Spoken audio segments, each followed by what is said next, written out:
derecho policivo tiene una particularidad, y es que sus normas están dispersas y diseminadas en diferentes reglamentaciones, además de que el Código Nacional de Policía que se está aplicando es un código de 1970, de más de 40 años. En el caso particular del departamento del Tolima, como ustedes lo sabrán, ese código de policía, o mejor, ese manual de convivencia ciudadana está consagrado en lo que corresponde a la ordenanza 021 del año 2003 y que fue reformada por la ordenanza 020 del año 2009. Voy a tratar también de avanzar en los aspectos que quizás en la práctica es lo que más se presenta por parte de los usuarios que llegan al consultorio jurídico, y por supuesto en la medida que en el orden de la exposición hay alguna pregunta, haya algún tipo de observación, de sugerencia, pues estaremos prestos a resolverlas. Bueno, partamos de un principio, de entender realmente cuál es la noción de policía. Pues cuando se nos habla de derecho de policía siempre estamos asociándolo a esa acción de policía que se ejecuta a través de la fuerza pública o de la policía uniformada que todos conocemos y que por supuesto también tiene unas potestades en el ejercicio del derecho de policía. Pero en este caso nos vamos a referir particularmente a la policía administrativa, porque en última vamos a encontrarnos entonces la competencia que existe dentro de los funcionarios que legalmente pues, les ha establecido la competencia para adelantar este tipo de procesos y de aspectos que atañen al derecho policivo. Partamos también de un principio, una noción muy rápida del término de policía del autor Libardo Rodríguez. Libardo Rodríguez nos señala que en su leal entender y parecer la noción de policía está asociada con esa facultad que tienen todas las autoridades públicas para fijar una serie de limitaciones a los gobernados a fin de mantener el orden público. Finalmente, el tema de las limitaciones a los derechos es un tema que atañe al derecho constitucional. Y finalmente, el derecho de policía tiene un fundamento, por supuesto, constitucional. Y tiene una particularidad que quiero que no se pierda de lado a lo largo de la charla. Siempre van a estar orientadas estas disposiciones a poder entrar a resolver problemas asociados con el orden público. Y entender el orden público o saber cuando una queja o un caso de los que nos llega al consultorio está asociado con temas de orden público, pues merece también una especial explicación. Quiero también traer a colación un concepto de policía un poco más amplio que fue desarrollado por la Corte Constitucional, quien reconoce precisamente por esa dispersión normativa y por quizás ese desconocimiento que tiene el ciudadano del común respecto a las normas de policía, que el concepto de policía es un concepto multivo, tiene múltiples acepciones, al menos 4 significaciones dice la Corte. La primera de ellas es una forma de actividad del Estado ligada con la preservación y el restablecimiento del orden público. La segunda también está asociada con esa función y la actividad que se ejerce por parte de lo que se determina como la policía administrativa.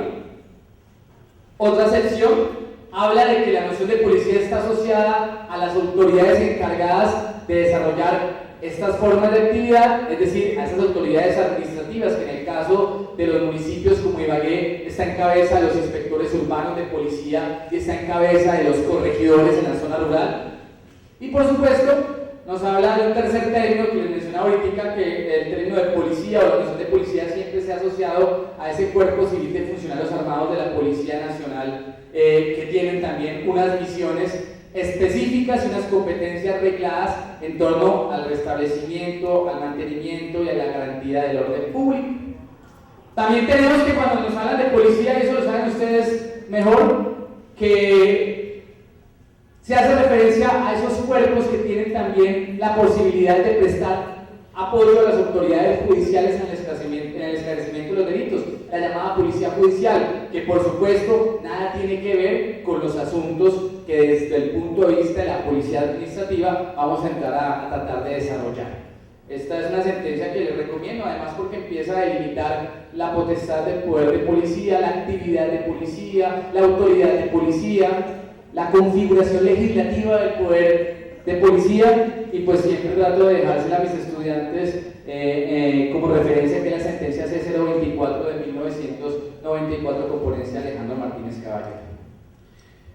Entonces vamos a llamar al poder de policía, porque en último nosotros tenemos que tener claro cuando orientamos a un usuario, cuando realizamos algún tipo de asesoría, a quién vamos a acudir para poder llegar a aplicar esas disposiciones del Código de Policía. Y ese poder de policía no sería fácil entenderlo desde el punto de vista práctico, desde el punto de vista conceptual. No partimos del principio del reconocimiento de que es una competencia jurídica que es asignada, es decir, hay una norma jurídica, hay un reglamento que la asigna y no es una potestad discrecional. Y que esa facultad de hacer la ley policía, esa capacidad de dictar reglamentos de policía o de expedir normas generales y personales existentes asociadas con las normas de policía y que buscan el restablecimiento del orden público es de carácter legal y es de carácter reglamentario. El poder de policía, en síntesis, es un poder normado. La disposición o las disposiciones que entran a establecer comportamientos que se pueden determinar como contravenciones de policía son regladas. No está a la potestad del funcionario, del servidor, entrar a determinar qué es o qué no es, sino que tiene que acudir particularmente a esa norma preexistente, llámese ley o llámese reglamento de policía. ¿Y quiénes expiden esos poderes de policía? ¿Quiénes son los encargados de ejercer esta potestad para poder emitir los reglamentos de policía que vamos a afrontar o que vamos a desarrollar? Pues el primero de los, el legislador primario del Congreso de la República. Creo que eso no admite ningún tipo de discusión, de ahí que vuelva a ser en trámite la intención de hacer un nuevo código de policía. Se han intentado en los últimos 8 años 3 intentos de reformar el Código de Policía de 1970 y es muy poco lo que realmente se ha avanzado en configurar una sola norma o una norma única en materia de policía. También tenemos que, siendo el poder de policía reglado, pues el presidente de la República también tiene una potestad reglamentaria que no podemos desconocer, esa potestad de expedir decretos con fuerza de ley.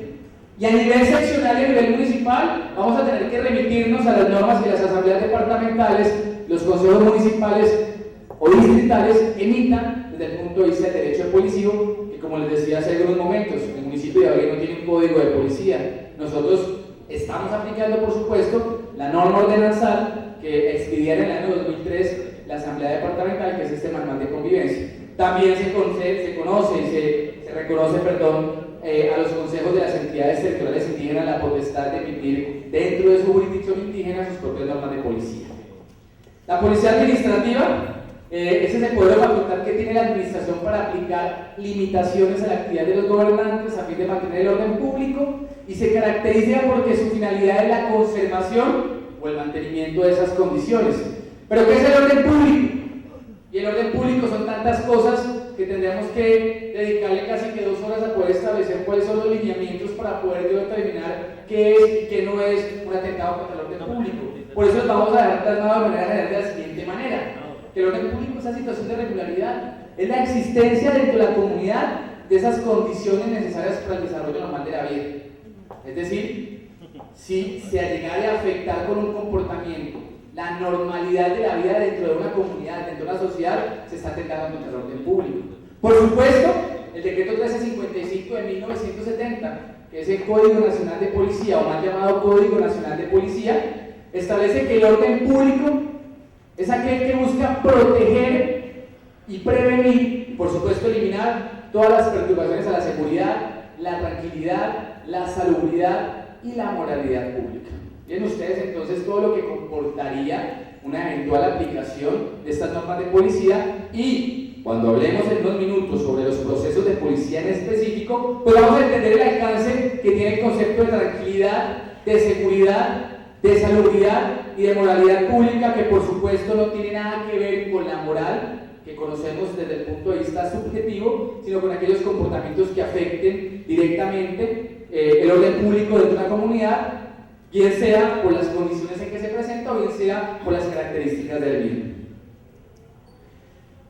Los procesos de policía, digamos que vamos a hablar que existen 2 tipos de procesos de policías que son identificables y que van a ser objeto también de muchos de los casos que ustedes van a tener en el consultorio jurídico. Los más representativos son los procesos civiles de policía, y se habla de procesos civiles de policía porque están directamente relacionados con uno de los derechos que en materia civil es reconocido y que le permite a la autoridad de policía administrativa ejercer estas disposiciones, y es el tema de la posesión. Desde ya también para que ustedes tengan en cuenta, nunca vamos a poder discutir dentro de un proceso de policía aspectos relacionados con la propiedad.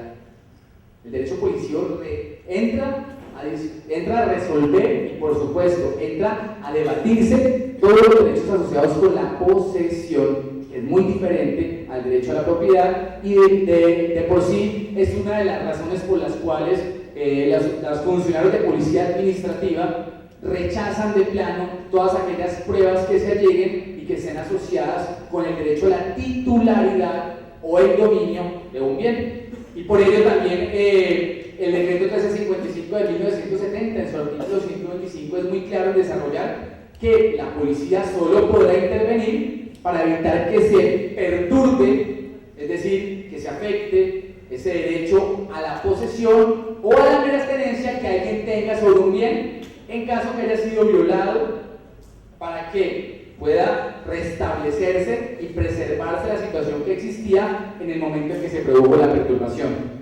Un término que ha hecho carrera también dentro de los que nos hemos encargado de cierta manera trabajar o aplicar el derecho de policía es el famoso statu quo. ¿Usted recuerda qué es el statu quo? ¿O a qué se refiere un abogado cuando habla del statu quo? Algo que no cambia, que no es constante. El mantenimiento del orden común. Cuando se está solicitando, cuando una persona, vamos a tratar de ser muy prácticos en esta conversación, cuando una persona llega ante la autoridad de policía a reclamar la protección de un derecho a la posesión, partamos del principio de que lo reclama porque ha sido perturbado, ¿cierto? Porque ha habido una perturbación, ejemplo, porque se desconoció una servidumbre o porque se entró a afectar una posesión que se detentaba sobre un bien inmueble, o porque en el caso del amparo domiciliario no se ha devuelto o no se ha entregado la porción de una vivienda a una zona donde se habitaba con consentimiento del dueño. La perturbación es el hecho posterior al derecho a la posesión, ¿sí? El statu quo, que es lo que se le pide en primera instancia a las autoridades de policía dentro de los procesos policíacos, es el restablecimiento de las cosas al estado en que se encontraban. Eso es el statu quo en materia de policía. Y entonces, per mi gracia, cuando hablemos de una perturbación a la posesión, vamos a entender que el statu quo lo que busca es que esa posesión que fuera perturbada va a buscar, mediante una orden de policía, que se repela al ocupante indebido o al que está afectando el derecho a la posesión, y que por supuesto se devuelva al estado en que se encontraban las cosas antes de la perturbación. Y muy seguramente, en algunos casos ha sucedido, que para poder lograr ese statu quo se tengan que entrar a hacer inversiones para demoler todos aquellos obstáculos o todas aquellas actuaciones que se han presentado en el desarrollo de esa perturbación a la posesión. Pero voy a hacer acá un pequeño paréntesis, porque es que no solamente existen contravenciones de policía de tipo civil, porque es que no solamente el derecho de policía se encarga de afectar o de proteger mejor derechos asociados con la posesión o la mera tenencia sobre un bien. Vamos a hablar también de unos procesos administrativos de policía. Procesos administrativos de policía que tienen su fundamento, uno, en todo lo que corresponde a las infracciones urbanísticas que se cometan dentro de un municipio; dos, en todo lo que corresponde a aquellas perturbaciones que se generen por ocupación indebida del espacio público; y tres, aquellas relacionadas o asociadas directamente con el funcionamiento de los establecimientos comerciales dentro del municipio. No sin antes también dejar en claro algo: aunque no se ha reconocido la posibilidad de que el derecho de policía sea considerada como una rama del derecho autónoma, partamos del principio de que el derecho de policía se desprende o hace parte del derecho administrativo. Uno. Y dos, una particularidad que también no quiero dejar pasar desde ya para que la tengan muy en cuenta. Si las autoridades de policía, inspectores de policía, son funcionarios públicos que al momento de tomar una decisión emiten una resolución, ¿cierto? Esa resolución tiene la connotación de ser ¿qué? Un acto administrativo, pero tiene una particularidad, y es que esos actos administrativos emitidos por las autoridades de policía no tienen control jurisdiccional.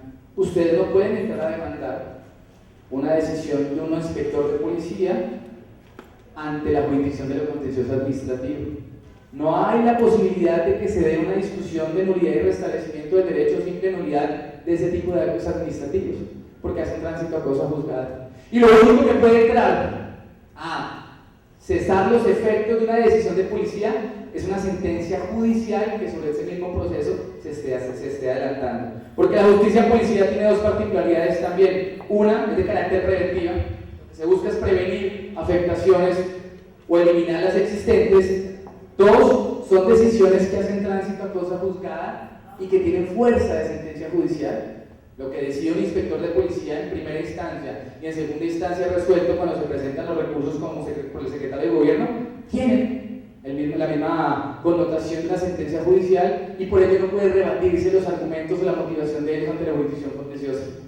Pero como en Colombia somos bastante ágiles para crear terceras instancias inexistentes, ha hecho carrera, y también lo digo desde el punto de vista práctico de lo que hemos visto acá en la ciudad de Ibagué, en que ante la imposibilidad de cuestionar la motivación o la legalidad de una resolución ante la jurisdicción contenciosa, el afectado acude a la tutela. Termina siempre en sede de tutela, termina siempre siendo la sede de la tutela, la tercera instancia que hemos creado en Colombia para resolver todos los conflictos. Y más aún en un tema como el derecho policivo, donde la inseguridad jurídica es la regla general y la seguridad jurídica es la excepción. Pero lo digo porque, pues, finalmente, en otros escenarios diferentes al consultorio jurídico, muy seguramente a algunos nos ha tocado o nos tocará acudir a este tipo de mecanismos para poder hacer valer los derechos de nuestros defendidos o de nuestros representados. Pero, de manera general y en primera instancia, dejemos claro eso, que esas decisiones tienen esa particularidad que no tiene ningún otro acto administrativo en nuestro país. Son los únicos actos administrativos que no son susceptibles de ser rebatidos ante la jurisdicción contenciosa administrativa. Y quería hacer esa apreciación, uno, repitiendo que además de estos procesos civiles a los que me voy a referir, también existen procesos administrativos de policía, o que lo denomina así el Código de Policía del Tolima, y que están asociados a infracciones urbanísticas, espacio público, recuperación del espacio público y todo lo que corresponde al funcionamiento de los establecimientos comerciales o industriales dentro del territorio. El artículo 127 del decreto 1355 recalca nuevamente lo que hemos tratado de dejar claro hasta este punto. Las autoridades de policía administrativa y en los procesos de policía que se adelanten no se controvierte el derecho de dominio. Y como tal, las pruebas que se exhiban para acreditarlo no tienen o no serán tenidas en cuenta por el funcionario. Si un usuario del consultorio jurídico, pongámoslo un poco más casuístico, acude a alguno de ustedes y les manifiesta que siente que se le está desconociendo su derecho a la propiedad sobre un inmueble por cuenta de que un tercero con quien había suscrito un contrato de arrendamiento, de usufructo, de comodato, está incumpliendo con sus obligaciones, el juez natural no es la autoridad de policía. ¿Por qué? Uno, porque es que lo que quiere es controvertir y la afectación a su derecho al dominio, no a la posesión. Y dos, porque cuando existe una relación contractual, el juez natural es ¿quién? El juez civil. Bueno.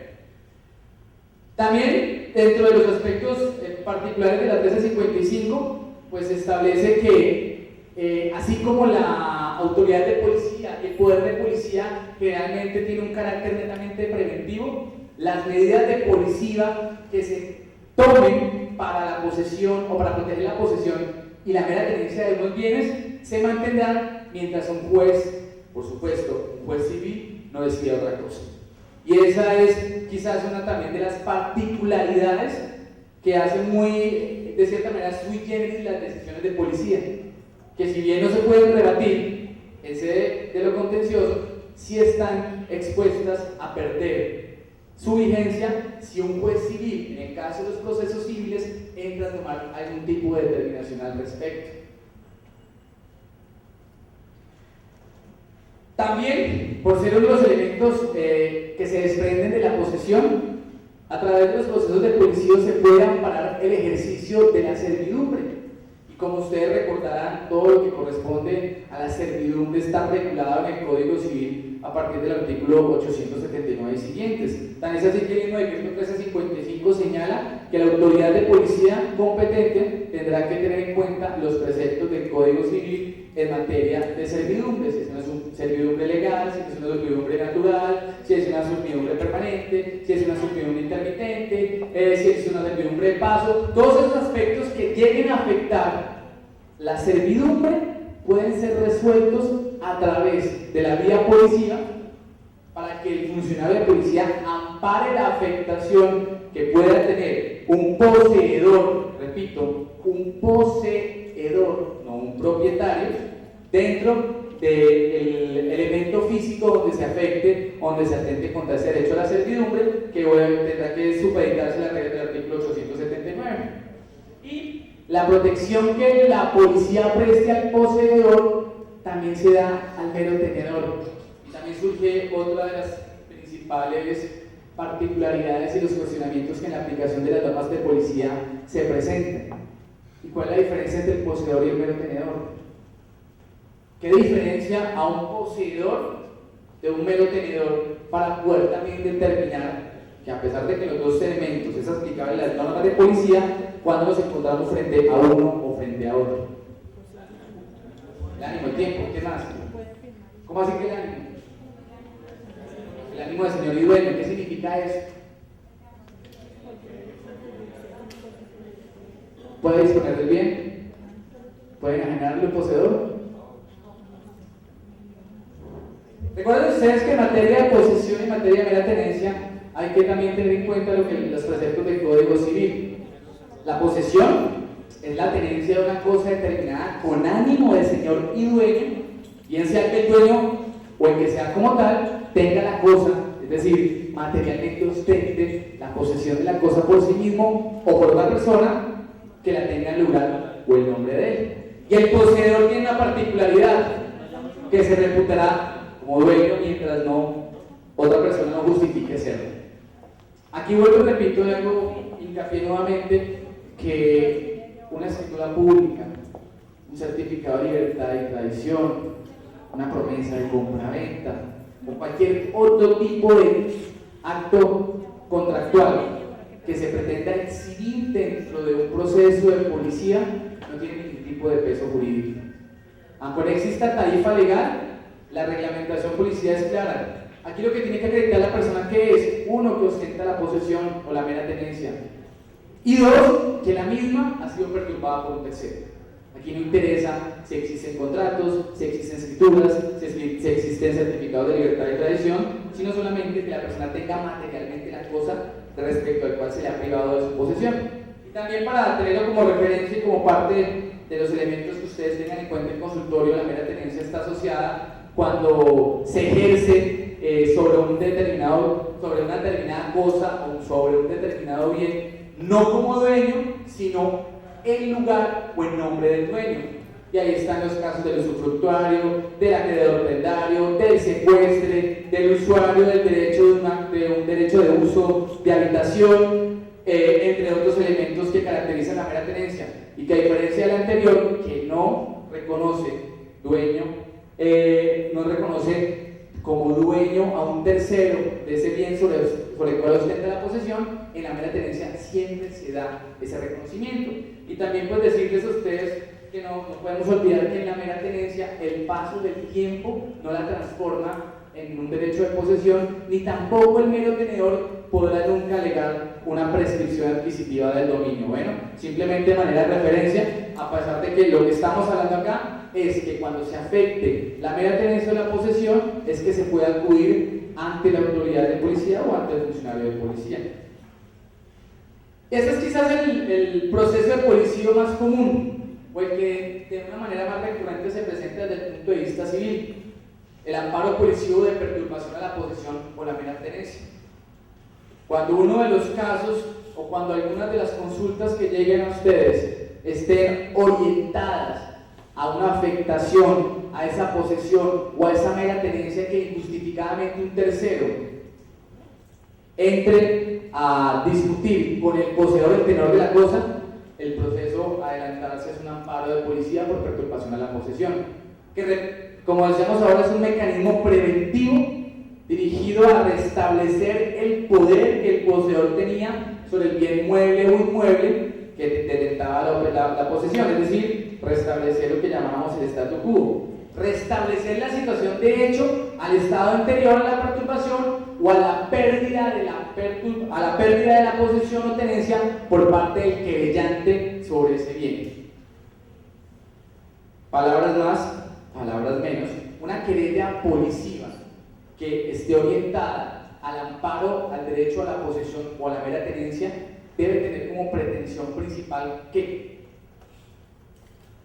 si a ustedes les correspondiera adelantar un proceso de policía y además de hecho estructurar una querella policiva por perturbación a la posesión, ¿cuál es la pretensión principal de esa querella?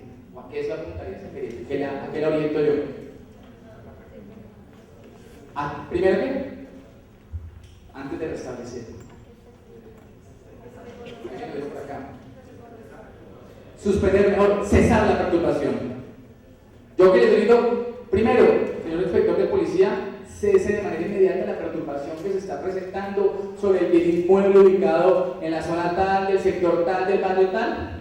Segundo, restablézcase las condiciones de statu quo, es decir, las circunstancias de hecho en que se encontraba y de hecho como poseedor antes de la perturbación o de la pérdida de esa posición. Y por supuesto, tercero, que es lo que a veces se les olvida a quienes litigan en este tema del derecho policivo, pues solicitar también el apoyo, de ser necesario, de las autoridades de policía, tanto administrativas como uniformadas, para poder lograr el restablecimiento o para poder materializar la orden que en última va a tener que dar el inspector de policía cuando se determine que efectivamente el perturbador tiene que entregar, devolver y restablecer ese derecho a la posesión que está perdido.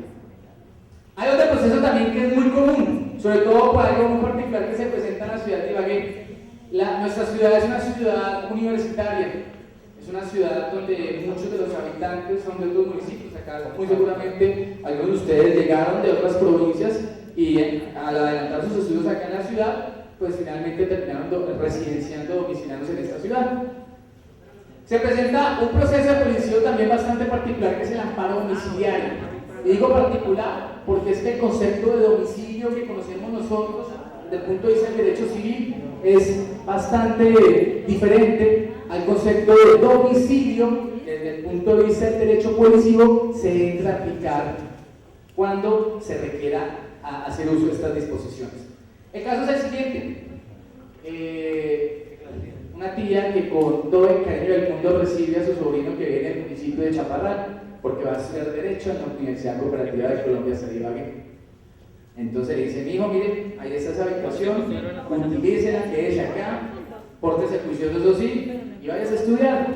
Y resulta que el muchacho, o sobrino, hay un vínculo de consanguinidad, pues finalmente lo único que hizo fue todo menos estudiar. Y por supuesto no se portó juicioso, sino que hizo y deshizo lo que quiso en esa casa. Y cuando quería llegaba y no llegaba, o si quería metía gente, y que si quería hacía fiestas, y la señora no sabía qué hacer porque era sobrino. Yo, ¿cómo demando a mi sobrino? Yo, ¿qué acción voy a adelantar? Y se puso a mirar el código civil y no encontraba ningún tipo de acción, porque en este tipo de casos hay un elemento muy importante que lo aparta de los procesos de restitución de inmueble. Aquí no media ningún contrato, aquí solamente media la voluntad. El amparo domiciliario surge como una alternativa para resolver esos conflictos que se presentan cuando se perturba el derecho a la intimidad, el derecho a la habitación, el derecho al uso de su residencia y por supuesto el derecho a la posesión de un inmueble que se tiene o que está orientado al desarrollo del domicilio. Y entonces voy al segundo caso. Ya creo que ustedes más o menos se imaginarán cuál es la respuesta del primer caso. Pero el segundo caso se pone un poco más complejo. Oiga, Eduardo, no se me duele, ¿no? Está acariciándolo, entonces con razón el hombre se va acomodando. Caso común también en el departamento de Tolima y en todos los departamentos de Colombia. La educación rural es muy diferente a la educación de pronto del casco urbano. En el casco rural encontramos escuelas que pueden estar a 6, 8, 9, 10 horas del casco urbano, donde los maestros llegan un lunes y se van el viernes. No hay otra posibilidad para poder prestar su servicio. Y por supuesto el tema de la seguridad también es importante para las instituciones educativas. Y entonces es el típico caso que abundan, y en Ibagué hay cerca de 8 o 9 casos igual, de el alcalde o el secretario de educación que le dice a esa persona que presta el servicio de seguridad: oiga, venga, ¿y por qué no se acomodan en esos salones? Se queda aquí a dormir y de paso me cuida del colegio de noche. Y entonces hagamos de cuenta de que usted recibe como parte del pago en especie el derecho a usted estar viviendo acá en el colegio. Y después del cabo del tiempo, cuando empiezan los problemas estructurales de cualquier inmueble, cuando los municipios empiezan a invertir en las escuelitas porque necesitan reformarlas, llegan a esas escuelas donde los habitantes son el vigilante o el celador o la señora del aseo. Y ellos que dicen: no, pues si usted dice que va a ampliar, que va a echar techo, que ampliar, me voy de acá, sáquenme. Y no median ningún tipo de contrato. Es más, muchas de esas situaciones fueron verbales. Otros que han tenido incidencia disciplinaria por escrito autorizaban tomar parte de una institución educativa o parte de un establecimiento público para la residencia de los empleados. Y entonces queda en un limbo también: ¿yo qué acción adelanto? Administrativamente, ¿yo cómo puedo expulsar a esta persona por sede jurisdiccional? Civilmente, ¿yo qué puedo decirle si el tipo no tiene ningún tipo de contrato entre el rector o entre el alcalde o entre el secretario de educación? Surge también como alternativa de solución el tema del amparo domiciliario. Hago esos casos por esa particularidad, porque a pesar de que se establece de manera clara el derecho a la inviolabilidad del domicilio y por supuesto esa garantía para los moradores que tienen derecho a la intimidad, el concepto de domicilio aquí se transforma, es mucho más amplio, es mucho más complejo.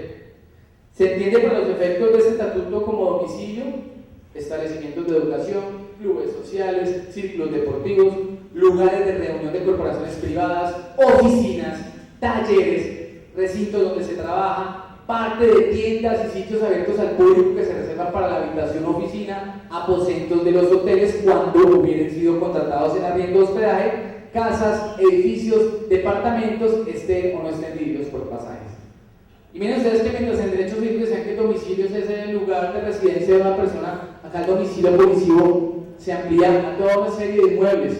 ¿Por qué? Porque muchos de esos inmuebles pueden ser objeto de una ocupación, en principio, con la voluntad de quien ostenta la posesión sobre el mismo, voluntad o consentimiento que después de ser revocado no es atendido por ese morador. El proceso de policía por amparo policivo está regulado en el artículo 85 del decreto 1355 de 1970 y establece que el que insista en permanecer en domicilio, ya sabemos qué tipo de domicilio, departamentos, talleres, colegios, círculos deportivos, clubes, el que insiste en permanecer en domicilio ajeno contra la voluntad de su morador, y el morador sería el poseedor precisamente de ese elemento, de ese bien, aunque hubiera entrado con el consentimiento de este, será expedido por la policía a petición del mismo morador. Mencionábamos eso, que el derecho policial es mucho más amplio que lo establecía en el Código Civil y establece precisamente para unos criterios de procedibilidad para que en determinado caso ustedes puedan entrar a establecer si se trataría de un proceso de amparo de domicilio o si por el contrario se trataría de un proceso de restitución de inmueble arrendado. Primero, que existe un morador del domicilio. Segundo, que la voluntad del morador sea la de no permanecer el accionado, el querellado. Y tercero, que ese querellado insista en permanecer en el domicilio del morador. Por supuesto, tiene que quedar clara la voluntad plasmada del querellante, de que el querellante no quiere que el querellado continúe en ese inmueble para que se pueda desprender ese requisito objetivo de la querella. Y también, para que lo tengan en cuenta, no puede existir ningún tipo de contraprestación. Si existe algún tipo de contraprestación, ya se transforma en un contrato de arrendamiento. Y los contratos de arrendamiento no son objeto de discusión por parte de los inspectores de policía. Hasta allá no llega la facultad de policía administrativa para resolver los conflictos donde medie un contrato de por medio entre el morador y el poseedor. también rápidamente esos requisitos es que existe un morador, que se trata de un bien inmueble donde el morador solicita la medida y tiene su residencia morada, que dentro de la misma morada existe una habitación que se encuentra el querellado, que el morador manifieste su voluntad de que el querellado se retire del bien, que el querellado insiste en permanecer en la habitación y pues no existe ningún tipo de contraprestación. El objeto de la protección es el derecho a la intimidad de un morador en su residencia, morada o habitación. Vamos también a hacer una referencia a otro de los procesos, ya denominado como proceso administrativo de policía, que también son muy comunes en ciudades como la ciudad de Ibagué, y esto lo asociado con la restitución del espacio público. Haciendo la claridad, el espacio público en nuestra ciudad no es la carrera tercera. Esta es una microparte de todo lo que es espacio público. El espacio público son tantos elementos naturales y artificiales que creo que es una constante, una permanente lucha dentro de cualquier municipio, los procesos de ocupación indebida, de construcción, de utilización indebida de estos espacios que son competencia directa de las autoridades de policía. Como les decía hace un momento que también los reglamentos y las normas de policía pues, tienen un sustento normativo, estas disposiciones son las que establecen qué es y qué no es contravención de policía. La competencia para hacerlo, la ley la consagra directamente en los inspectores de policía y por supuesto en los alcaldes como máxima autoridad de policía en todo municipio. En el caso particular de Ibagué, para que ustedes lo tengan en cuenta, a pesar que en principio la competencia tendría que ser de los inspectores de policía, mediante un decreto municipal el alcalde le delega esa función a una dirección administrativa especial, que es la Dirección de Espacio Público y Control Urbano. En ese sentido, cuando a su consultorio lleguen casos asociados con espacio público, que son eminentemente casos que se adelantan bajo las normas del derecho policivo, la autoridad competente no es el inspector de policía, sino la autoridad de policía que se ha delegado esta función, que es la Dirección de Espacio Público y Control Urbano del municipio de Ibagué. Hecha esta precisión, pues, finalmente el espacio público también tiene un fundamento constitucional. Creo que ustedes también, sus clases de Derecho Constitucional y de Estructura del Estado lo vieron rápidamente, que dentro del espacio público están contenidos todos aquellos bienes de uso público que se encuentran dentro de nuestro territorio. Y por supuesto el artículo 82, que no se ve en 62, establece la obligación del Estado de velar por la protección de la integridad del espacio público, su destinación al uso común y por supuesto el uso que éste tenga prevalecerá siempre sobre el interés particular. El Código Civil menciona también o trata de establecer algunos de los elementos que hacen parte de los bienes de la Unión, que también son lo que se ha desarrollado como parte del espacio público. Pasaré rápidamente esto. Y entramos a lo que corresponde a la norma de policía aplicable frente a este tema. En materia de espacio público también ocurre una particularidad. Las disposiciones, digamos que en principio, a la cual se debería acudir es por supuesto el decreto 1355 de 1970, que está ajustado a lo que establece la ordenanza 021 del 2003 y establece que cuando se trate de procesos de restitución de bienes de uso público, llámese vías públicas, urbanas o rurales, zonas para el paso de trenes, los alcaldes, una vez establecidos los medios que estén a su alcance, procederá a dictar la correspondiente resolución de restitución que deberá cumplirse en un plazo no mayor a 30 días y establece que contra este tipo de procesos proceden los recursos de reposición ejecutiva de apelación. Lo paradójico de todo eso es que la disposición que hoy finalmente termina aplicándose por parte de las autoridades de policía toca acudir o toca encontrarlas en diferentes normas, no en la 1355. A eso me refería en comienzo de esta charla cuando les comentaba que las normas de policía están difusas. Por un lado está la ley 9 del 89, por otro lado está la ley 388 del 97, está la ley 232 del 95, está el decreto 1355, está la ordenanza 021, está la ordenanza 020 y en materia de espacio público está el decreto 640 de 1937. Entonces, abogados, pónganse ustedes a estudiar este tipo de normas. Se pone compleja y confusa la situación. Sin embargo, son disposiciones que apuntan a lo mismo. que hacen parte de ese fundamento jurídico que cualquier querella que se presente, sea policiva, sea penal, o una demanda civil, o una demanda laboral, tenemos que tener en cuenta si vamos a llevar o vamos a orientar un caso relacionado con la ocupación indebida del espacio público. Lo problemático acá es que la línea entre lo social y lo jurídico se traspasó hace muchísimos años. Ibagué casi que en un 50% de sus barrios, de los barrios antiguos, están ocupando espacio público, antejardines, andenes, espacio público aéreo, espacio público desde el punto de vista paisajístico, zonas verdes, zonas de parqueo, zona que hace parte del paramento, una cantidad de condiciones que nos obligan a ir a mirar qué es lo que dicen las normas urbanísticas de Colombia para saber cuándo realmente se está cometiendo una infracción asociada con la ocupación indebida del espacio público. Por ello traigo como referencia la Ley 9 de 1989, también llamada como la Ley de Reforma Urbana, que hace una definición de espacio público como todo ese conjunto de inmuebles públicos y elementos arquitectónicos y naturales de los inmuebles privados, porque es que hay bienes privados que están afectados al espacio público, y el ejemplo más representativo son los antejardines, destinados por su naturaleza, por su uso o su afectación a la satisfacción de necesidades urbanas colectivas que trasciendan, por tanto, los límites de los intereses individuales de los habitantes. Y eso de satisfacción de necesidades urbanas suena muy plebe. Bueno, ¿y cuáles son las necesidades urbanas, abogado? ¿Yo qué puedo entender por necesidades urbanas? ¿O ustedes qué entenderían como intérpretes y aplicadores de la norma como necesidades urbanas para poder entrar a desligar una afectación al espacio público? Una prestación de servicio de acueducto. Pero si este señor le da por hacer un puente o hacer unos pasos elevados o hacer unas intervenciones en una zona donde está la red de acueducto, pues está afectando la necesidad urbana principal. ¿Cuál otra? La locomoción, la movilidad, ¿qué más? El transporte público. ¿El derecho a qué?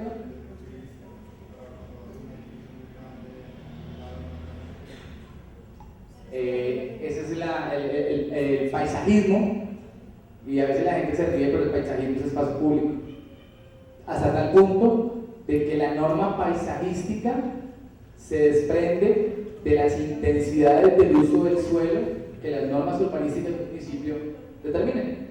Así como el municipio puede determinar que en el sector de Belén no se pueden hacer edificios de más de 20 pisos, puede decir que el límite puede ser 5 pisos, para preservar ese componente paisajístico que hace parte de los elementos del espacio público. Las zonas verdes es espacio público, la gente necesita andenes, la gente necesita parques, la gente necesita puntos de encuentro.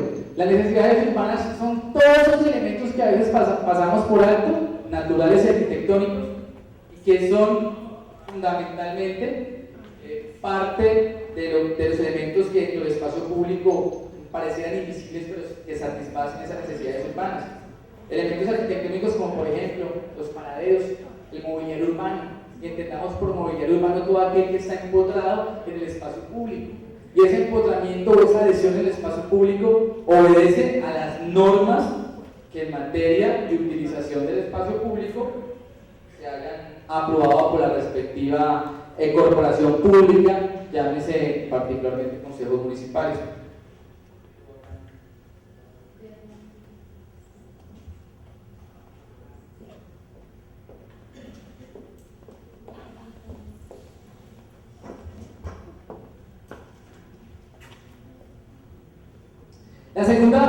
Otro elemento que también se puede desconocer en el tema de la ocupación del espacio público es el siguiente, y es que existen, digámoslo que, dos tipos de ocupaciones: una ocupación transitoria, aquel que ocupa el espacio público y vuelve y lo desocupa, el vendedor ambulante que en la mañana está vendiendo aguacates y en la noche pues no está vendiendo aguacates porque nadie compra de noche, y la ocupación de carácter permanente, el que edifica, construye o realiza actuaciones urbanísticas en zonas constitutivas del espacio público. Y entonces llega a consultorio la vecina del barrio buscando ayuda y auxilio en el estudiante de Derecho respecto a una ocupación del espacio público asociada con una construcción de un parqueadero, o con la construcción de una habitación, o con la construcción de cualquier tipo de elemento arquitectónico dentro de la zona constitutiva del espacio público. La pretensión desde el punto de vista policivo a la autoridad de policía administrativa, ¿cuál será? ¿Cuál debe ser? ¿Qué piensan?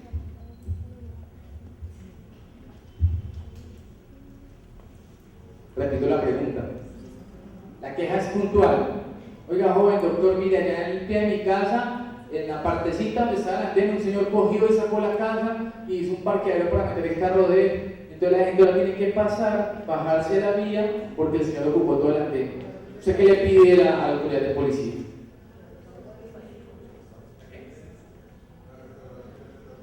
La restauración del status quo. Más preciso, usted le pedimos. La demolición de lo construido. Aquí también hay que hacer una advertencia bien interesante, tanto para los usuarios como para que aquellas personas que acudan a solicitar este tipo de asesoría. Oiga, doctora, aquí en mi casa hay un lote que nadie utiliza, eso es botada de basura, nadie hace nada, yo quiero echar una planchita y hacerle como un kiosquito. Ya está bonito, me quedó. ¿Cuál es el problema? Que cuando se construye sobre zona constitutiva del espacio público, la querella de policía tiene dos componentes. Uno, claro, demoler lo construido. Eso es un requisito sine qua non, porque de qué otra manera se restituye el espacio público.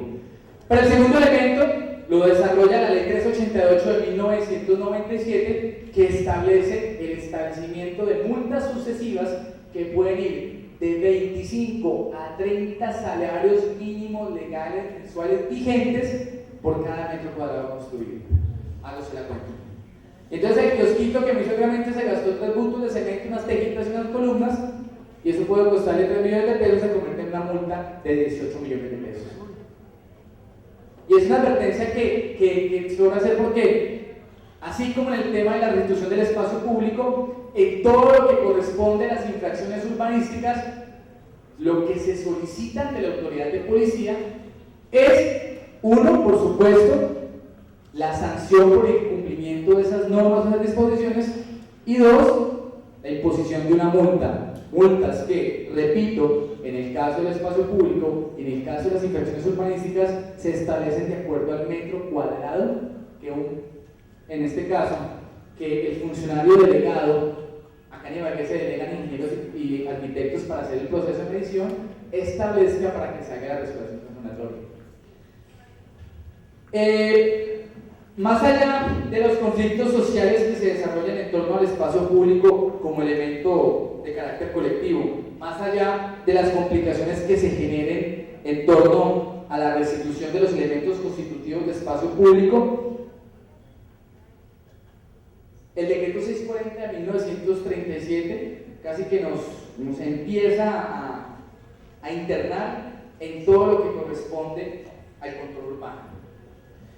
Y el control urbano, que es la materia pendiente de todas las ciudades de Colombia, porque podemos decir que en Colombia casi que todas las ciudades se han construido sin ningún tipo de control urbano, hace parte también de las disposiciones que a veces desconocemos comportan la competencia de las autoridades de policía administrativa. ¿Y qué entenderíamos entonces por control urbano? ¿Y por qué lo asociaríamos el control urbano con la aplicación de normas de policía que buscan el restablecimiento del orden público, es decir, de la seguridad, de la tranquilidad, de la salubridad y de la moralidad? ¿A qué, como abogado, podríamos asociarle jurídicamente el control urbano con el derecho policial? O mejor, más explícito, ¿qué entenderíamos por control urbano?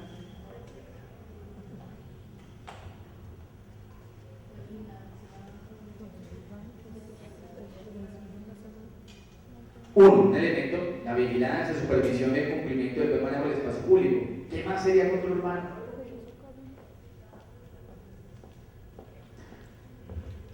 Yo creo que algunos de ustedes saben la respuesta. Si yo quiero el día de mañana construir un edificio aquí al lado de la Universidad Cooperativa, ¿Tengo que comprar solamente el cemento, el ladrillo y echar columnas? ¿O necesito algo adicional? ¿Cómo? La licencia. ¿Y qué tiene que ver las licencias de construcción con el control urbano? ¿Qué tendrán que ver? ¿Qué asociación tendrán las unas con las otras? Es más, ¿qué tiene que ver una licencia de construcción con el derecho de policía? ¿Nada? ¿Todo? Tiene que ver respecto a la normatividad en cuanto a la construcción, sismoresistencia, tiene que ver con que cumpla la norma técnica de esa construcción para que no vaya a afectar los demás predios circundantes y lo que se desarrolle en cuanto a seguridad, bioseguridad de la zona. Enseguida yo creo que con lo que nos acaban de decir se nos viene a la cabeza lo que pasó en Medellín con el Space. ¿Quién hizo el control urbano en la construcción de ese edificio? ¿Quién verificó que esa edificación cumpliera no solamente con los planos aprobados por la curaduría, sino que también tuviera las normas de sismoresistencia, las normas de seguridad y todos los elementos estructurales requeridos para una edificación de esa altura? Usted está tratando de decir, profesor, que casos como lo que sucedió en Medellín pudieron evitarse a través del derecho de policía. Sí. La competencia en este momento, la demanda administrativa en este momento está en cabeza del municipio de Medellín. ¿Por qué? Por omisión. ¿Quién hizo el control urbano de esa construcción? ¿Quién fue y verificó antes de entregar el certificado de ocupación de la edificación que cumpliera con todas las normas y los estándares de seguridad? Nadie. El control urbano es quizás uno de los elementos más agudos y más complejos que el derecho de policía trata de abordar. Y digo trata, vuelvo y repito, porque es que por este lado tenemos todo lo asociado con el restablecimiento del orden público y por este lado estamos hablando de todo lo que corresponde al desarrollo territorial de un municipio. Y es que más allá de la necesidad del trámite de una licencia de construcción para la construcción, valga la redundancia, de un inmueble, más allá de ese requisito para que cualquier persona pueda construir, reformar, ampliar un inmueble, están las condiciones en que ese control urbano entra a darle cumplimiento a las normas de policía. Y esto del control urbano me lleva al tercer tema con el que voy a finalizar esta charla. Hay un tema que, aunque pareciera no tiene que ver nada con el tema del derecho de policía, es o se convierte en la columna vertebral de los procesos de policía administrativos, y es el tema de los planes de ordenamiento territorial, los planes básicos de ordenamiento territorial y los esquemas de ordenamiento territorial. En el caso de Ibagué, por ser una ciudad de más de 100.000 habitantes, tenemos un plan de ordenamiento territorial. El plan de ordenamiento territorial establece uno de los elementos fundamentales de cualquier ciudad, los usos del suelo. Y esos usos del suelo se convierten en un requisito indispensable para yo poder adelantar un trámite de licenciamiento de construcción en una zona de la ciudad. Caso concreto, hace algunas semanas había manifestaciones por la posibilidad de construir una clínica en Calambeo. ¿Y qué decía la comunidad? Pero esto es una zona residencial, donde solamente hay una vía de acceso y de salida, donde la topografía tiene una pendiente de más de 30 grados, donde el acueducto no es municipal sino es comunitario. ¿Cómo van a meter una clínica en la parte de arriba? Donde los usos del suelo establecen la posibilidad de ese tipo de infraestructura, de cobertura regional, como lo es una clínica. Porque finalmente una clínica viene de gente de Ibagué y puede venir de otros municipios, ¿cierto? Y es allí donde lo primero que tiene que hacer la autoridad de policía es, bueno, uno, tiene licencia de construcción, y la licencia de construcción tiene que estar acorde con las normas o las disposiciones urbanísticas que establezca el POT o Plan de Ordenamiento Territorial. Ningún curador va a dar una licencia de construcción, por supuesto, en una zona donde el uso de suelo no permita el desarrollo de cierto tipo de infraestructuras. Lo que les hablaba indica con el tema de las intensidades del suelo. No es lo mismo construir una casa unifamiliar de un piso que construir un torreón de 20 pisos. El Tribunal Administrativo del Tolima tomó una decisión hace unos años en torno al tratamiento de los inmuebles del sector de la Pola. Decían que eso era patrimonio cultural de Ibagué y que no se permitían edificaciones de más de 5 pisos. ¿Y por qué está lleno de torreones? Porque el tribunal dijo, no, eso es nulo, usted no puede limitar el derecho de propiedad de los que están habitando en este momento allí sin que exista un sustento diferente al POT. El POT lo establecía, lo estableció un acuerdo adicional. ¿Y qué pasó? Incrementó el índice de edificabilidad y permitió que se hicieran edificios de hasta 20 pisos. Pero si llegara a suceder esto, si se adelantara una construcción sin licencia por parte de la curaduría y contraviniendo el plan de ordenamiento territorial, estamos en presencia de una contravención de policía que es denominada infracciones urbanísticas. Y me refiero a ellas en tercer lugar porque, a pesar de que el tema del espacio público es tratado por una parte de manera independiente, la ocupación que se haga del espacio público con infraestructura física, es decir, con construcciones de obra, es una infracción urbanística. Y entonces tenemos que determinar qué tipo de infracciones urbanísticas existen. Yo tengo una pregunta, más es de esperar una duda. Tengo entendido de que se piensa en legalizar a futuro acá en el municipio de Ibagué predios ocupados respecto a esas infracciones urbanísticas, porque se presentan muchos casos de que la gente construye parqueaderos o hace cerramientos de garajes en zonas donde son andenes, y que para la administración local les saldría mucho más económico legalizar ese tipo de predios y cobrar un tipo de impuesto como el de, por decirlo, el de plusvalía, ¿sí? Que se da para las regeneraciones y construcciones, que comenzara a demoler y demoler y demoler barrios y barrios enteros que tienen ese tipo de cerramientos. Entonces, ¿es cierto que pasará eso o no? Y la otra pregunta es, ¿tiene que caber querella de por medio o la administración puede tomar ese tipo de procesos oficiosamente? Listo. Voy a contestar de atrás para adelante porque la segunda respuesta es más fácil, la primera es más compleja. Sí, puede ser a petición de parte o de oficio. Si un servidor público encargado de ejercer el control urbano, que como les dije yo acá, la potestad de policía está en cabeza de la Dirección de Espacio Público y Control Urbano, efectúa una visita a un barrio y encuentra una construcción sin licencia, puede de oficio iniciar los trámites. Es más, en la práctica se puede presentar no solamente una querella en nombre propio, sino una querella anónima para proteger la identidad del querellante. Finalmente, si es una construcción de barrio, generalmente el querellante es el vecino. Eso sí, ya está más que comprobado en la práctica. Pero el segundo punto es más complejo. Hay una norma que está autorizando el aprovechamiento económico del espacio público de zonas comerciales. Eso se hizo por los establecimientos de la cadena aquí. Es una norma que está vigente. En mi concepto es una norma inconstitucional por una sencilla razón. El espacio público es de rango constitucional. Yo no puedo reglamentar con un acuerdo municipal o con un decreto municipal un elemento que la Constitución desarrolla. Simple pirámide normativa. Hace 7 años, cuando era congresista, era representante de la Cámara David Luna, hoy ministro de las TIC, y Germán Barón Cotrino, hoy senador de la República, se presentó un proyecto de ley asociado con la compensación económica por el uso de antejardines. ¿Y por qué proyecto de ley? Hombre, porque finalmente tiene que establecerse a través de una ley estatal, que estamos hablando de un derecho colectivo, espacio público. Tendría que tener un trámite especial. Y dos, claro, en clase de discusión, si yo dijera que voy a demoler todos los antejardines construidos, se va el Jordán, se va Pedregal, se va Limonar, se va Veracruz, se van todos los barrios de residencia de Ibagué. Todos los barrios de Ibagué están construidos sobre antejardines.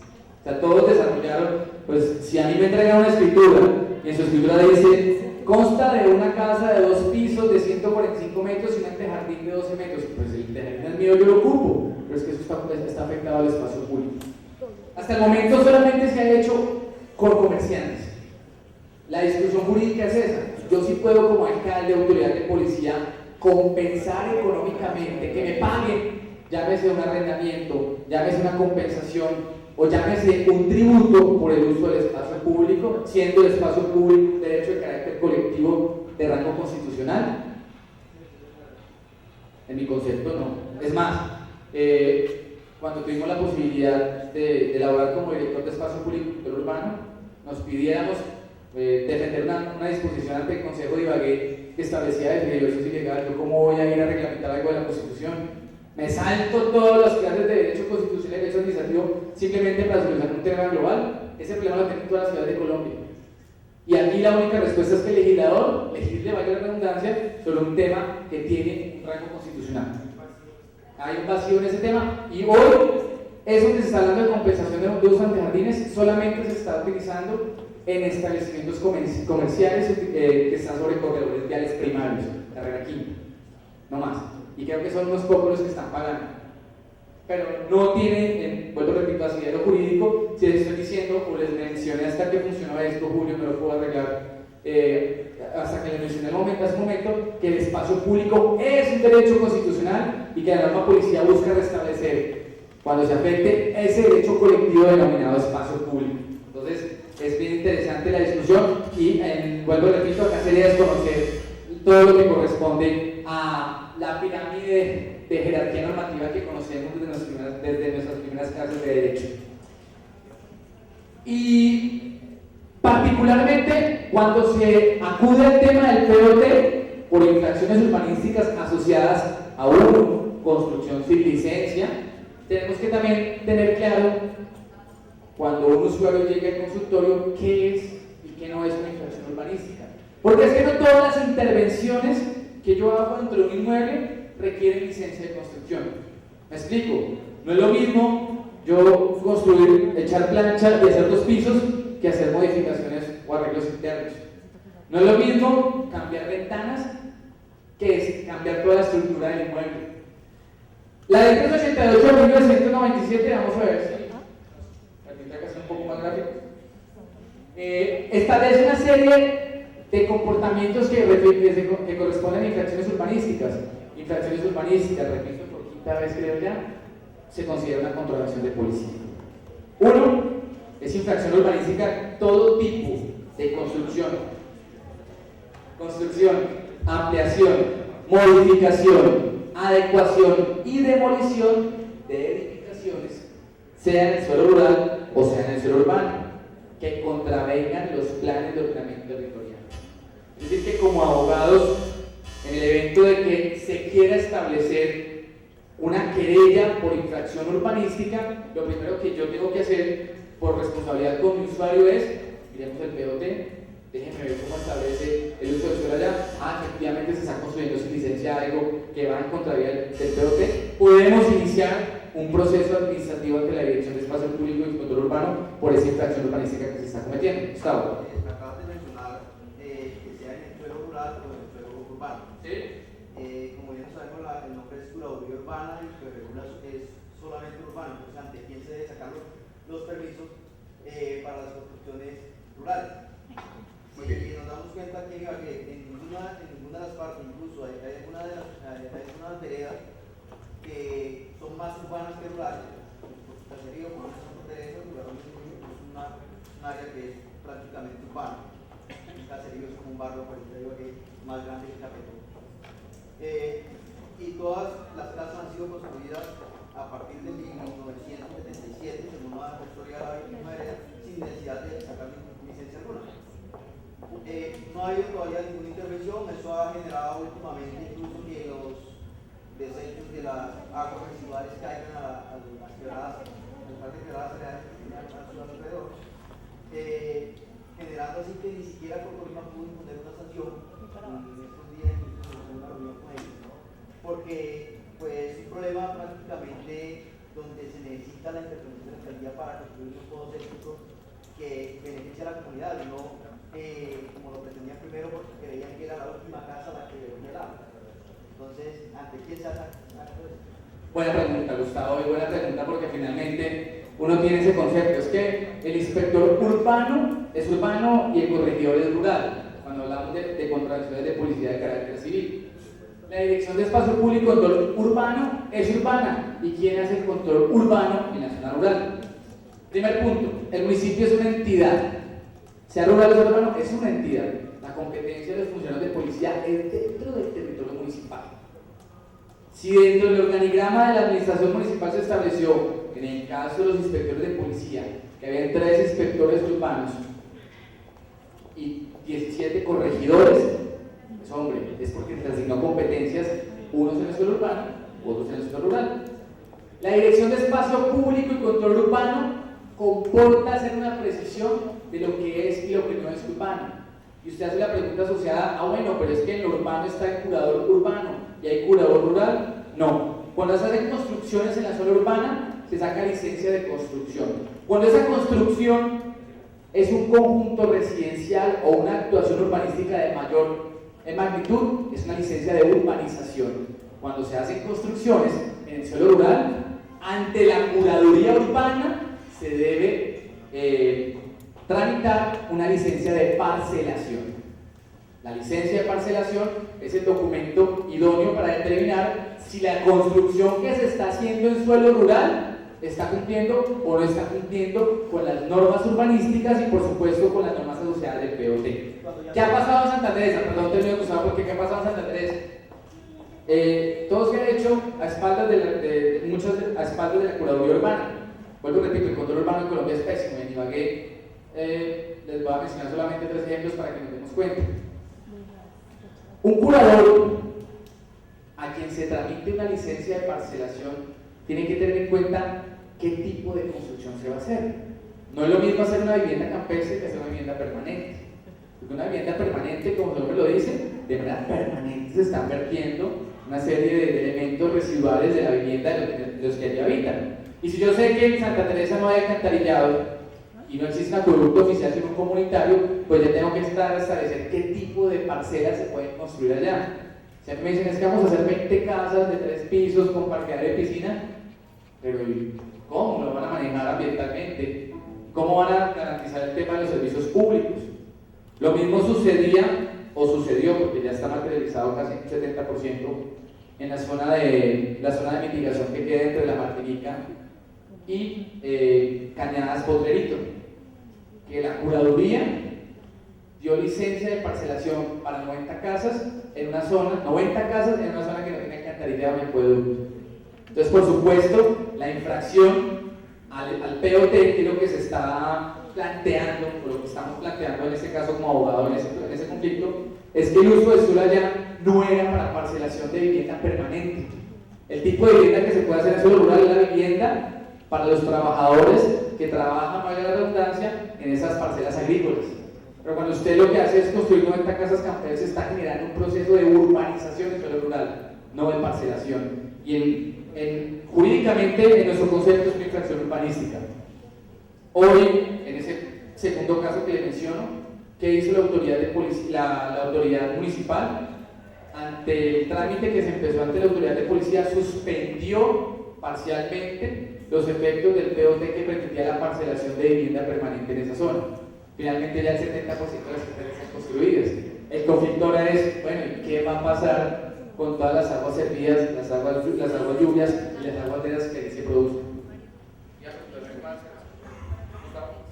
Sí, resulta que hasta hace 4 o 5 años atrás, aquí en Ibagué incluso se permitía la parcelación en esa vereda. Perdón, Gustavo. Hasta hace 4 o 5 años atrás se permitía la parcelación en esa vereda, incluso generando, o parcelación no, porque eso era vivienda permanente. Incluso si yo le vendía el lontecito de 10 por 10 a la persona para que se construyera, podía sacar la escritura pública y todo. De hace 5 años para acá, los que no alcanzaron a sacar la escritura pública quedaron inclusive sin escritura pública. Entonces, hay ciertos sectores donde es una sola escritura pública o una sola escritura de vivienda para 5 o 6 casas. O sea, no se englobaron nunca. Sí, no se pudo desenglobar nunca. Ahora hay un problema mayor. ¿Por qué? Porque en esas viviendas se está cobrando, en algunas viviendas se cobra incluso un impuesto predial, llamémoslo predial, sobre las mejoras. Pero en algunas viviendas incluso en el primer piso lo cobran como si fuera estrato 1 y en el segundo incluso llegaron a subir de estrato 3. Últimamente construyó Carlos Osorio, que fue de aquí de la gobernación, secretario de Hacienda, unos años atrás, construir una vivienda, que eso es una mansión, incluso una de las fachadas tiene parte como de la mansión que tuvo Capo, Medellín, Pablo Escobar. Usted ve la vivienda y la vivienda no pasa de estrato 2. Entonces, las demás personas que son pobres tienen estrato incluso 3 y él que es una persona mayor, estrato 2. Hay otros que incluso tienen estrato y son viviendas que son prácticamente mansiones dentro de la ciudad. Y Gustavo, yo le sumo a usted y a todos los compañeros el ejemplo más bochornoso de la ciudad de Ibagué. No sé si alguno iba allá, pero el caso de Las Victorias. Las Victorias una casa en Las Victorias vale 3.000 millones de pesos y está en zona rural estrato 1. Pagan 3.000 pesos de agua, pagan 120.000 pesos de predial y son mansiones de 3.000 y 4.000 millones de pesos, donde viven todos los grandes empresarios de Ibagué. ¿Qué pasó? Uno, lo que les dije de que si el derecho es una constante contradicción, si lo que dice formalmente la ley cuando se aplica es totalmente diferente, por omisión, por falta de acción, por falta de compromiso, en control urbano es mucho más. Y con un agravante también. ¿Cuánto hace que pasó eso, Gustavo? ¿Cuánto hace que pasó eso? ¿4 años? Las acciones urbanísticas caducan en 3 años. Entonces, ¿cuál es lo que uno encuentra? De que los procesos terminan siendo manejados hasta tal punto de que después de 3 años la gente dice caducidad. Sí, yo construí sin licencia y lo hice y lo acepto, pero eso fue hace más de 7 años. ¿Ya que me van a sancionar? ¿Ya que me van a demoler? Sí, la posibilidad de adelantar la acción caducó y la sanción prescribió. Y por esa causación prescripción puedo entonces desenglobar. No, ya el desenglobo es un tema que entraría a ser un conflicto de carácter civil respecto a las personas que están ocupando ese predio que no se ha desenglobado. El pleito sería entre las personas mismas que están ocupando un mismo lote de terreno, porque policivamente, si ya fue hace 4 años, ¿yo qué norma policiva voy a acudir cuando ya se ha caducado la posibilidad de adelantar un proceso por infracción urbanística? Sí, no está permitiendo un desenglobo en lo rural aquí en Ibagué porque si no tiene el medio por lo menos un estadio. Pero es que sabe que ahí que lo que sucede, y buen punto. El POT de nuestra ciudad establece un área básica para poder hacer el proceso de desenglobo. Si usted no tiene un predio de 1 hectárea, usted no puede entrar a desenglobar. Y aquí sucede en muchas partes, en el Cañón, en Santa Teresa del Totumo, de que predios de menos de 1 hectárea terminan ocupándose con 3 o 4 viviendas y nunca se desengloban y terminan viviendo en una comunidad. ¿Y qué sucede? Que es una infracción al POT que con el paso del tiempo resulta imposible su sanción. Y casi que la persona tendría que acudir en ese caso a un principio que ha tenido desarrollo constitucional, sobre todo por temas de aplicación de las normas de policía, y es el principio de la confianza legítima. La constitución de esos derechos a favor de una persona por el paso del tiempo y la negligencia, la omisión o la falta de gestión de la autoridad municipal. Y confianza legítima, aquí la ve uno en sede de vendedores ambulantes, en sede de establecimientos comerciales ubicados hace más de 20-30 años en una zona contraviendo el POT y todas aquellas infracciones urbanísticas que al cabo del tiempo caduca la posibilidad de adelantar algún tipo de acción policial. No quiero dejar pasar para que ustedes también lo tengan en cuenta al momento de que llegue un caso al consultorio de qué se considera infracción urbanística. Uno, quien parcela, urbaniza o construye en terreno no urbanizable o no parcelable. Primer punto, yo no puedo urbanizar, parcelar o construir en espacio público o en zona de reserva ambiental. 2, es infracción urbanística cuando se hace cualquier tipo de construcción en zona que está afectada por un plan vial o una infraestructura de servicios públicos que mencionábamos ahorita. 3, yo no puedo desarrollar ningún tipo de construcción en un inmueble destinado a un equipamiento público. ¿Cuáles son los equipamientos públicos? Hospitales, colegios, parques y todos aquellos que estén destinados a la satisfacción de necesidades urbanas. Es decir, si yo construyo en alguno de esos elementos, es una infracción urbanística. No se puede tampoco construir en áreas de protección ambiental o localizadas en zonas calificadas como de riesgo. Por eso construir en zona de riesgo o construir en zonas que se encuentren establecidas dentro del POT como de protección ambiental es una infracción urbanística. Quinto, quienes intervengan o ocupen cualquier tipo de amoblamiento o construcciones de parques públicos o zonas verdes, los que encierren sin debida la utilización de las autoridades encargadas del espacio público. Ojo con esto, el encerramiento de inmuebles también está sujeto a trámite de licenciamiento. Y muchos no lo saben, o muchas personas a veces, previo a desarrollar algún tipo de proyecto o con el fin de poder entrar a proteger un inmueble, hacen un proceso de encerramiento sin presentar la respectiva solicitud ante la Curaduría Urbana. Igualmente, cualquier tipo de intervención en áreas que formen parte del espacio público, por supuesto, que no deben perder de lado la parcelación o urbanización que se construyan en terrenos aptos para construir, pero sin licencia de construcción.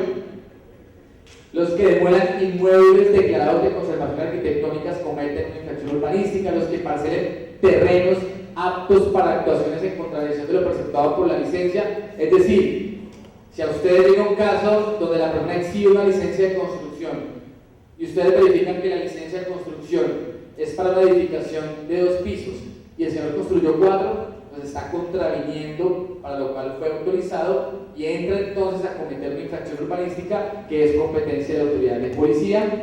Quienes destinen un inmueble a un uso diferente al señalado en la licencia. Aquí también voy a poner rápidamente un ejemplo, lo que sucedió en Cádiz. Cádiz, antes de la modificación del POT, era una zona residencial primaria, pero desde hace más de 10 años está llena de clínicas, de centros médicos, de centros de inglés, de restaurantes. Tuvo toda una transformación. Y en síntesis, toda esa transformación que se presentó en contravía del POT es una infracción urbanística. ¿Qué sucedió? Pues por supuesto, los que invirtieron plata en Cádiz no eran personas de 10 pesos en el bolsillo, eran grandes empresarios, grandes clínicas, grandes capitales, y lograron desarrollar dentro de la modificación del POT una regularización para el cambio del uso del suelo de residencial a comercial. Las sanciones, les decía ahorita, se establecen en salarios mínimos legales mensuales vigentes de acuerdo al área del suelo afectado, es decir, que de acuerdo al número de metros construidos se impone la sanción policiva por parte de la autoridad de policía a la par de una orden policiva de demolición de la obra y a la par de una medida de policía que también pocos abogados conocen, pero que acá es bueno resaltarla, y es que dentro de un proceso policivo por infracciones urbanísticas se debe solicitar la suspensión de los servicios públicos domiciliarios. Si una persona está construyendo sin licencia, la autoridad de policía tiene la potestad de solicitarle a la empresa prestadora del servicio público que se suspenda. ¿Por qué? Porque es que construyó contraviniendo el POT o sin licencia o contraviniendo la licencia misma, que es una medida bastante interesante si ustedes están desde el punto de vista del querellante o del afectado, y que es bastante compleja si ustedes están desde el punto de vista del defensor, porque para ustedes poder ejercer el derecho, nosotros para ejercer el derecho tenemos que estar en las 2 orillas para entender de qué manera lo vamos a aplicar. El querellante puede solicitar la suspensión de los servicios públicos domiciliarios, y el querellado, o ustedes como abogado del querellado, ¿qué pueden hacer? Pero tengo entendido que ese tipo de infracciones urbanísticas son subsanables y puede legalizarse ese tipo de infracciones para evitar llegar al punto de las demoliciones.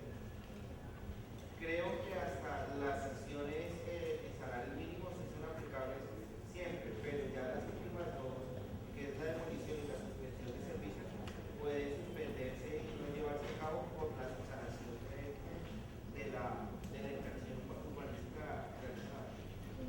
Bien, más que subsanación, por eso le digo, vamos a mirar las 2 orillas, es la adecuación a las normas.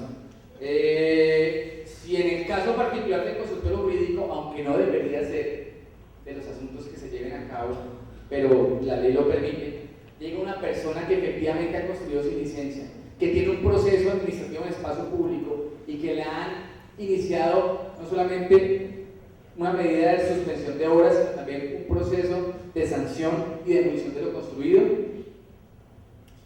El primer elemento que ustedes deben allegarle a esa persona es que quien ha cometido una infracción urbanística que no tenga que ver con ocupación del espacio público puede adecuarse a la norma. ¿Y qué es la adecuación? Hacer los trámites ante la Curaduría Urbana. Pero entonces surge un tercer interrogante también. ¿Y yo qué licencia voy a sacar si ya construí? Voy a sacar licencia de construcción de un edificio de 3 pisos pero ya está construido.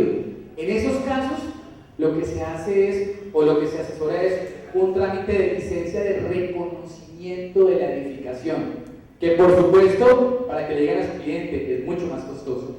Es más costoso el trámite de reconocimiento de una edificación ya construida y un trámite de licenciamiento de construcción, pero es la única forma de evitar la materialización de la demolición de la obra y de la aplicación de la sanción. No, pues bueno, me llegaron dos casos parecidos y lo logré solucionar a través de la sentencia de la Corte Constitucional en 1996, donde establece que después de que el inmueble ya esté habitado, no se le podía suspender los servicios públicos de subsidiarios, toda vez que afectaría no solamente el bien como tal, porque ya está construido, sino que afectaría a los que están viviendo ahí en el terreno. Entonces, por esa vía, hay que mirar hasta qué punto es aplicable ese artículo o ese articulado de la ley de 1994. En este momento se está aplicando, Gustavo. En este momento hay viviendas que les han cortado ya el servicio de gas domiciliario por cuenta de los procesos de infracción urbanística. Pero por ahí se puede ganar. Ah, bueno, abogados, esa es su labor. Entrar a discernir también y discutir las resoluciones que se emitan. Lo que mencionaba ahorita, que la adecuación a las normas. La autoridad de policía tiene que darle al menos un plazo de 60 días prorrogable por otros 60 para que el infractor se adecue a las normas obteniendo la licencia. Si está iniciando obra, tramite licencia de construcción. Si no está empezando obra, sino que ya construyó, tramite licencia de reconocimiento. Un tema también para que el consultorio también les puede llegar, porque es muy común. Cuando se adelanta un proceso por infracción urbanística, una de las medidas que se adopta por parte de la autoridad de policía, previo a definir, es la suspensión y el sellamiento de la obra. La suspensión y el sellamiento de la obra finalmente es una orden administrativa. ¿De qué? Suspéndase cualquier tipo de actuación acá hasta tanto se resuelve el proceso y se imponen los respectivos sellos. ¿Y qué pasa cuando los sellos se rompen? ¿Y qué pasa cuando la persona dice, pues el proceso después yo me adecuo, sigan la construcción, rompe los sellos y continúas ejecutando la obra respecto de la cual se está adelantando el proceso por infracción urbanística? Y eso también es el común denominador de la ciudad. ¿Qué puede suceder? Las medidas de policía, como esa, de suspensión de obras, también tienen la connotación que por ser una orden, finalmente es un documento, es la materialización de un acto, de una actuación administrativa de suspensión de una obra. La ruptura de esos sellos, finalmente, es una destrucción de un documento público que ordena el sellamiento de una construcción. Y la destrucción de un documento público es un tipo penal.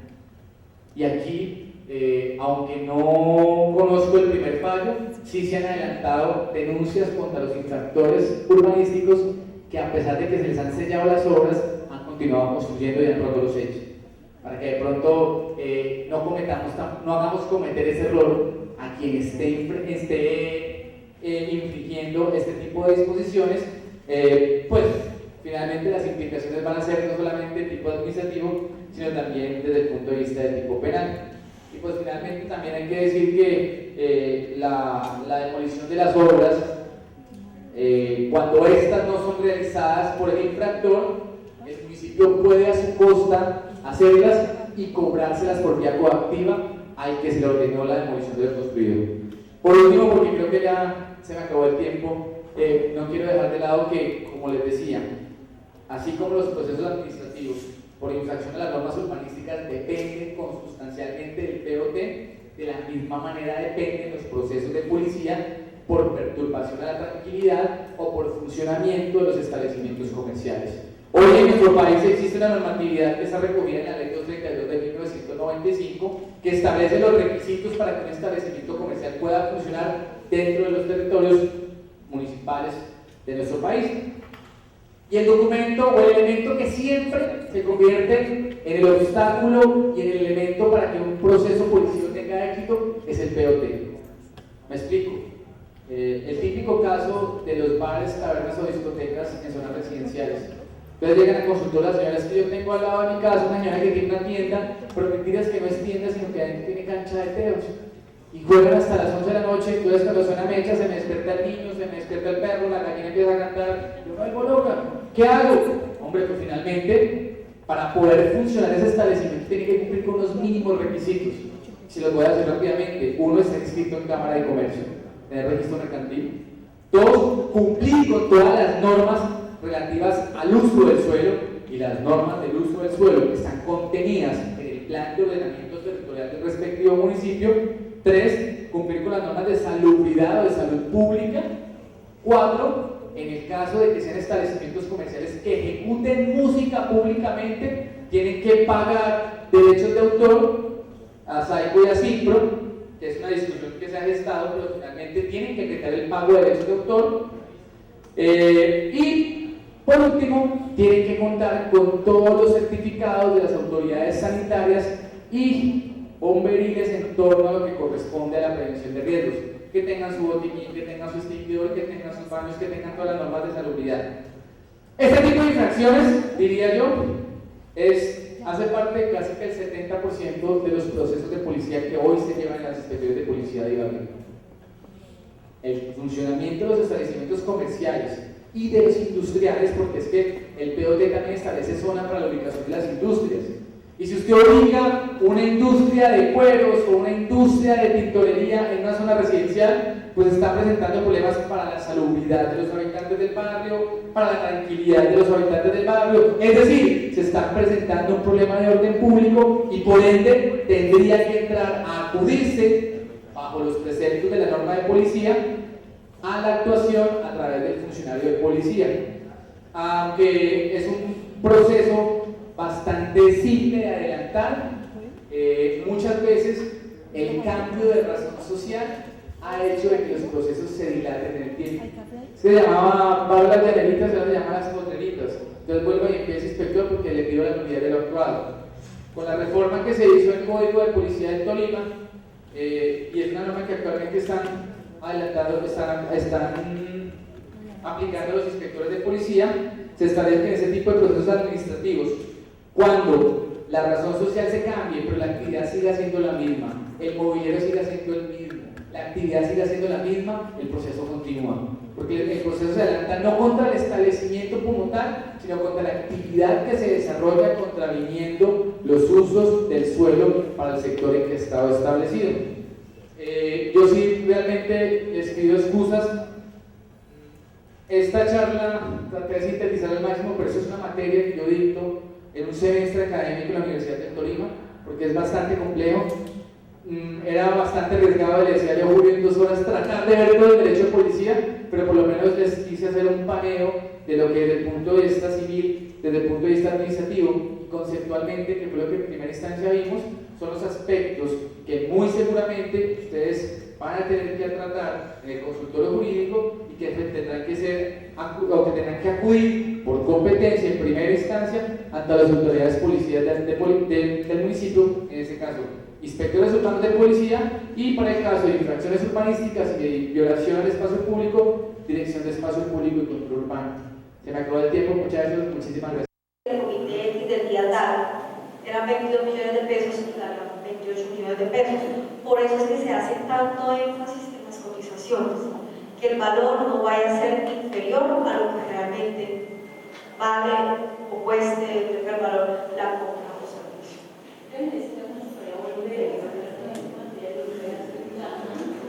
Sí, por eso es que el nivel nacional hace tanto énfasis en la planeación. O sea, todo tiene que hacerse con planeación, todo tiene que planearse, todo lo que se vaya a ejecutar, obviamente cada dependencia vaya a hacer un proceso esquematizado y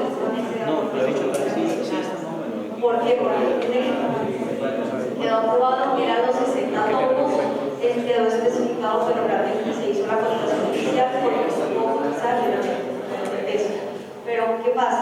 Ellos hacen un monitoreo a nivel nacional. No sé cómo quedó aprobado porque no hacemos así y vale 20. Entonces, ¿qué pasa? Cuando ya se vaya a hacer el pago proveedor, la Dirección Nacional de Finanzas e Inversiones dice, es que en el comité tal, ese valor a ese proveedor quedó aprobado porque ya por un proveedor habían aprobado X cantidad. ¿Y por qué? Si la factura de importes. Eso es algo que no es de que se aprobó por la gente,